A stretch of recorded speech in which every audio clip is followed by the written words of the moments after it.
Giới thiệu với tất cả mọi người, mình tên là Nguyễn Hữu Hà. Hiện tại mình đang làm việc tại công ty thang máy Minh Châu. Thì bên công ty thang máy Minh Châu chuyên tư vấn cung cấp lắp đặt thang máy các loại, ví dụ như thang máy tải khách, thang máy tải hàng, thang máy gia đình, các dịch vụ bảo trì sửa chữa thang máy, nâng cấp cải tạo thang máy các loại. Thì đây là cái công trình bên công ty thang máy Minh Châu vừa mới sửa chữa cải tạo xong nè. Thì mình đang cho thang kiểm tra đi. Thì đây là cái trần giả thang máy này anh chị. Đó. Và thang nó chạy bằng tầng mở cửa ra.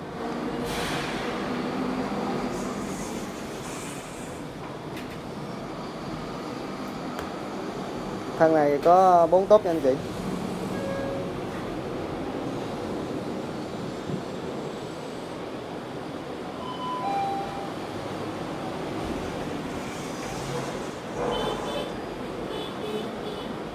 Thang nó chạy bằng tầng và mở cửa ra nè. Đây là mình lấy tay mình chia cái phô cell mình không ngoại, cái cửa nó mở ra. Để mà khi mình bước vào trong thang đi á, thì mình lúc nào mình cũng để cái tay vào trước như vậy á, để nó khỏi kẹt người trong thang máy. Khi mình đi vào á, mình đưa tay vào trước, xong rồi mình mới bước vào sau.